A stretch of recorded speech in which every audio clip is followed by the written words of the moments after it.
Skeeter grew a giant pumpkin in 1988.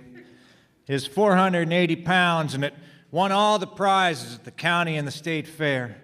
You see, in the second grade, Skeeter fell in love with Charley Fester. Now, Charley was the daughter of Angus Fester, and Angus Fester was a dairy farmer who loved cattle so much that he had named all of his children after different breeds of cattle. So there was Angus Jr., there was Holstein, there was Hereford, there was Guernsey, and there was Jersey. And Hereford and Guernsey were the twins.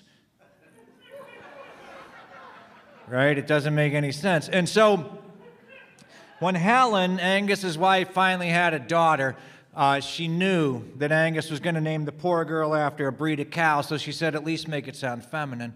And that's how Charley Fester got her name. And so Skeeter, they fell in love in the second grade, and I'm not talking about some kind of puppy love. I'm talking about this love is still going on today. But Angus Fester was an awful, awful man, and his sons were awful, awful people. And in 1987, Helen and Charley, they just couldn't take it anymore. And so Helen had moved off to Sioux Falls because she figured she'd never been there before, and it was just far enough away that if Angus did start to come look for her, he would get about halfway across Ohio and either get too drunk or too bored to remember what he was doing. But that fall, the fall of 1987, Skeeter, my best friend in the whole wide world, for the first time since the second grade, he was away from the love of his life, from his girlfriend, and he wrote her a letter, an actual paper letter, because this was a long time ago. And he said, I miss you. I don't know what to do without you. And about a week later, he got a letter back from Charley, and he opened it up, and inside of that envelope was a package of giant pumpkin seeds. They were regular-sized pumpkin seeds, but they grew giant pumpkins. You understand what I'm saying? And there was a letter that said, grow a giant pumpkin. Gargantuan fruits are a balm for the brokenhearted. Well, it was November, and that's no time to grow a giant pumpkin. So Skeeter instead did research. He was going to honor this thing that Charley wanted him to do. He was going to do something constructive. The letter also said, do something constructive. I forgot to mention that, but you know it now. So he was going to do something constructive. So he went to the library and he read up. He found out everything that he needed to know to grow a giant pumpkin, and he found out that you needed fertilizer that's rich in potassium, nitrate, and sodium. That doesn't seem right. We'll go with it. You don't care. And so he came to my house one night. He knocked on the door at like 11:30 at night, and he had 2 shovels and some burlap sacks, and I didn't even ask. You know, why ruin the surprise? And we went to the Baptist church, and as we broke in, I said, what are we doing? And he said, we're breaking into the Baptist church. And I said, why? And he said, because I got to get fertilizer for my giant pumpkin. And I said, so we're breaking into the Baptist church? And he said, yes. And I said, yeah, okay. When Charley said, do something constructive, and he was like, shut up. And I said, why are we coming to the Baptist church? And he said, you know why? Because the attic is infested with bats. It has been for almost 2 decades. So there's tons of bat guano upstairs, which is rich in potassium, sodium, and nitrates, which is what a giant pumpkin needs to grow. And I said, so why are we breaking in? Why didn't we just ask? And he said, because I think the preacher's still mad at us. And I said, that's been like 10 years. He's probably forgiven us. And Skeeter said, that pastor, he's not really the forgiven type. And that was true. And then I said to him, yeah, I guess you're right. You know, if we're going to take crap off the Baptists, we're not going to ask. And so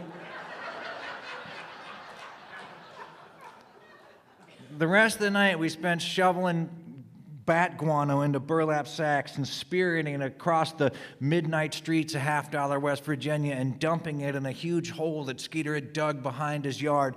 And when we had what Skeeter thought was sufficient fertilizer, we covered it over with dirt, we mixed it up, and we stood there standing on our shovels, leaning on our shovels. And I said, what do we do now? And he said, we wait for it to fertilize the ground. And I said, do we have to wait here?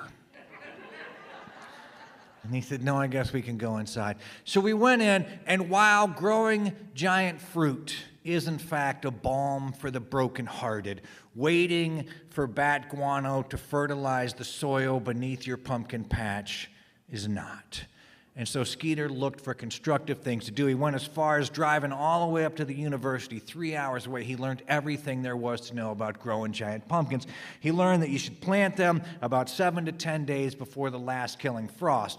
He learned that you should soak the seed in warm water just before you plant it. That softens it, that helps the plant emerge. And you should take an emery board and file the seed that does the same thing. It makes it so the plant can get out better. And then just before the final frost, Skeeter went out and he planted his pumpkin seeds, and about 4 days after the final frost, the little tiny plant started to emerge, and Skeeter worked those plants with more love than I had ever seen him do anything in his life except love Charlotte. And the leaves started to come out, and then the vine started to grow, and the flowers emerged, and Skeeter watered his pumpkins, and he tended them, and he weeded them, and he fertilized them. And we were standing out there one day. Now there were lots of pumpkins in this field. We were standing out there, and Skeeter said, what you're supposed to do is you're supposed to pick the pumpkin on the vine that you think has the best chance, and you're supposed to pluck all the other pumpkins off. And Skeeter said, but I can't do that. He said, because Charlotte told me to grow these seeds. Now, here's the thing about Charlotte. You already know. She grew up in an awful family. Her last name was Fester. When you live in a small town, probably when you live in any community, it doesn't matter how many generations back it goes. If someone in your family did something publicly stupid and was a jerk, they still think that's what you're going to do.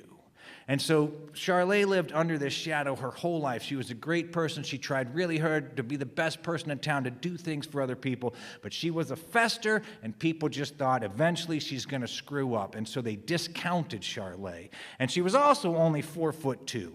She got that tall in the 4th grade, never grew any taller. And so people just didn't think she was capable of much. And so Charlotte hated when people just thought that you had no potential. And so Skeeter said she would want all of these pumpkins to grow, because we don't know which one of these pumpkins has the best potential. So he left them all. But one of them started to outgrow all of its kin. I mean, pretty soon it was the size of a volleyball, and then it was the size of a beach ball, and then it was the size of a Volkswagen. And what you have to do when you're growing giant pumpkins is you have to prepare to move them at the end of the harvest. And so Skeeter, this one pumpkin that was doing so well, he built a padded pallet, and he got the pumpkin up on top of that so that later we could just drive a forklift, lift it up onto a truck, and take it to the fair. And then Skeeter would go and sit in his yard. He took a lawn chair and a golf umbrella and lemonade, and he would sit in the chair in his backyard, and he would watch his pumpkin grow. And I would sit beside him, because it was a small town and there wasn't a lot to do. And one day, Ferndale, our friend Ferndale, just by the way, is Whimsy's daughter, just so you know that information. Fern came over, and she said, what are you doing? And Skeeter said, I'm watching my pumpkin grow. And she said, why? And he said, because it's fascinating. And she said, you're fascinated by your pumpkin growing? And he said, yeah. And she said, do you think the pumpkin is fascinated by its own growing? And Skeeter said, I don't think pumpkins have the capacity for fascination. And Ferndale said, I think you might be projecting your feelings on that pumpkin, because that's the way Fern talked. And Skeeter said, no, think about it. We're fascinated by watching a baby grow, but is a baby fascinated by its own growth? Skeeter said, honestly, I think my pumpkin might be bored. And Ferndale said, so it's a bored gourd? And after that, that's what we called it. So just on the other side of Skeeter's yard, well, there was a barbed wire fence, and then there was a cow pasture that belonged to Angus Fester, and in that pasture there was a mean old bull. He was just as mean as Angus Fester, and he hated, for whatever reason, he hated that pumpkin. I don't know what it was, but he would just stand in the field with his one, bulging eye looking over at that pumpkin, and he would snort and snot, and saliva would come out, and then he would kind of edge a little bit closer. Now, a giant pumpkin can grow 40 pounds a day. And so maybe as it stretched, the skin on the outside of that pumpkin emitted some sort of sound that only bulls can hear, some sort of, bull whistle. And it just drove that bull crazy, and he'd get closer and closer, and then he'd startle and he'd run away. And Skeeter said, I'm really worried about that bull coming in here and doing something to the board gourd. And so we would watch it. And one day a reporter showed up for the local newspaper. Came out once a week. It was called the $50 2 Bits. And he was the agricultural reporter for the $50 2 Bits. And he said to Skeeter, how'd you get into growing giant pumpkins? And Skeeter said, well, I told my girlfriend that I was brokenhearted, and she said I should grow a giant gourd because it's a balm for the brokenhearted. And well, the reporter was an agricultural reporter, not like a romance reporter. He didn't know where to go with that.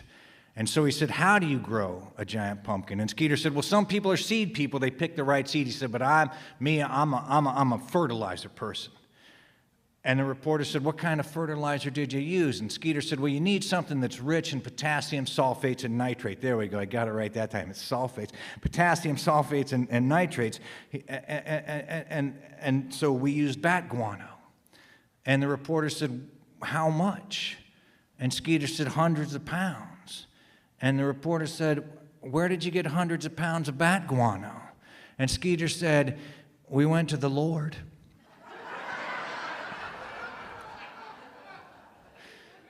Well, we were out there one day. Now, see, what had happened was once that pumpkin got big enough, it was starting to tilt off that padded pallet, and so Skeeter was trying to figure out how to keep it safe. And he said to me, when people grow giant tomatoes, they'll go to the store and they'll buy the biggest bra, and they'll just, cup the potatoes in the tomatoes. I'm talking about tomatoes. There's a big difference here. They'll just hold the tomatoes in a giant bra. And I was like, buddy, you're not getting a bra big enough for that pumpkin. But what he did, he and his dad got 2x12s, big treated 2x12s, and they put them in the ground up and down, and then they made like a hammock. And we got the board gourd into that hammock. And we were sitting out there one day, me and Ferndale and Skeeter, when the bull had it. I don't know what happened, but he snapped, and he came charging burst right through the fence, was charging right at the board gourd. There was an extra piece of 2x12 laying on the ground. Fern picked it up. She braced it against a tree between herself and the board gourd, and the bull just ran smack into that 2x12 so hard that the bull's horns pierced the board. And we looked at the bull, and the bull looked at us, and we didn't know what was going to happen, but fortunately that bull just turned around and he walked off the way he came. And a few minutes later, Angus Fester came tearing into Skeeter's driveway, and he got out of his truck, and he had that piece of 2x12, and it had those 2 holes in it, and Sheriff Hasbro pulled in behind him pretty soon. Now, Sheriff Hasbro and Angus Fester hated each other, but Sheriff Hasbro was an honest lawman, so he came out, to a problem when there was one. And Angus Fester said, Sheriff Hasbro, these 3 kids hit my bull so hard with this board that it pierced his horns. And Sheriff Hasbro looked at us. Well, he looked at Fern, because she was the only honest one of us there. And he said, is that true? And she said, no, sir. She said, I don't think even if the 3 of us together swung that board, we could pierce it on the bull's horns. And he said, well, what did happen? And she said, well, we were just sitting here, and that bull broke through the fence, and it came charging up here. It was going to attack the pumpkin. And Sheriff Hasbro said, let me see if I got this straight. He said, that bull burst through the fence, and it was going to gore the board gourd, but you held up that board, and the bull gored the board instead of the board gourd.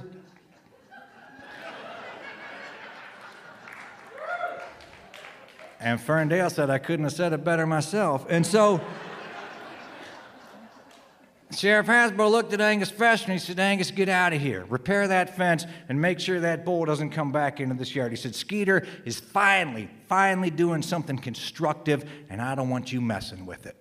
Well, the time came to harvest, and we took the board gourd, and it won all the prizes at the county fair and at the state fair, and all the FFA and the 4-H kids just gave Skeeter the stink eye, because here was this kid from the big city who had won all the agricultural prizes for giant pumpkins.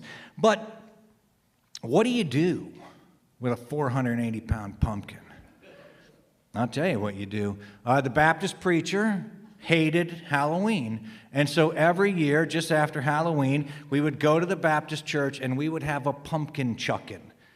It seems like it should rhyme, like it should be pumpkin chunkin', but it's not. It's pumpkin chuckin'. And what that is he'd go around town, he'd collect all the jack-o'-lanterns, and then he would build a catapult, and then you just launch giant fruit. You can look it up on the internet. He would just launch fruit into the hillside beside the Baptist church.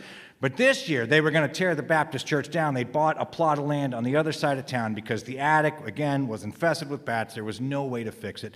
And so this year, the pastor had installed a trebuchet on the steeple. Now, a trebuchet is kind of like a catapult, same family, except it's just a big, long stick with like a bolt in the middle, a fulcrum, and you put a counterweight up here, and whatever you put a sling on this end, and so you put whatever you're going to sling in the sling, and then you drop the counterweight, and it goes like that, and it just launches. Well, he had attached a telephone pole to the steeple so that we could launch the board gourd. And so we got the board gourd in the sling and the counterweight risen, and he dropped the counterweight. Everybody was there. The whole town had come out to see the sheriff. Charlotte had come from Sioux Falls just so she could watch what was going to happen with this giant pumpkin that she had inspired. And he dropped the counterweight, and the telephone pole went up, and the board gourd went into the air, and it came out of the sling. Now, the board gourd was a lot of things. It was a balm for the brokenhearted. It was a thorn in the side of a bull. It was an award-winning giant pumpkin, but it was in no way flight-worthy. And it just kind of went about 2 feet in the wrong direction and dropped, and it just went right through the roof of the $50 Baptist church. And it was so big in the attic, we just heard it crash through the ceiling of the attic, heard it crash into the sanctuary. It was just a little box church, and then this wall fell, and then this wall fell, and there was dust and insulation and pumpkin bits just flying through the sky, landing on everybody. And the Baptist pastor was saying, stained and tainted, stained and tainted. And Sheriff Hasbro was shaking his head, and Skeeter was saying, ashes to ashes, pumpkin to pumpkin. And Sheriff Hasbro said, I don't know how. He said, I know. There's no way you could have planned this. There's no way. But even when you try and do something constructive, it turns out like this. And Skeeter and Charlotte were just holding hands so tight, and the town just erupted into applause. It was such a beautiful thing. And then Charlotte and Skeeter went off to South Dakota to go to college. Ferndale went to where she went to college. I went to where I went to college. And we didn't see each other again until that next summer when Skeet and Charlotte came home. And we were driving around town like you do. And we went past the field where the Baptist church used to be. And in that field, there were hundreds of bat boxes. And underneath all of those bat boxes, there were hundreds more giant pumpkin vines with giant pumpkins growing on them. And Skeeter and Charlotte in the front seat were holding hands. And Skeeter just sort of gave a silent salute to the brood of the board gourd.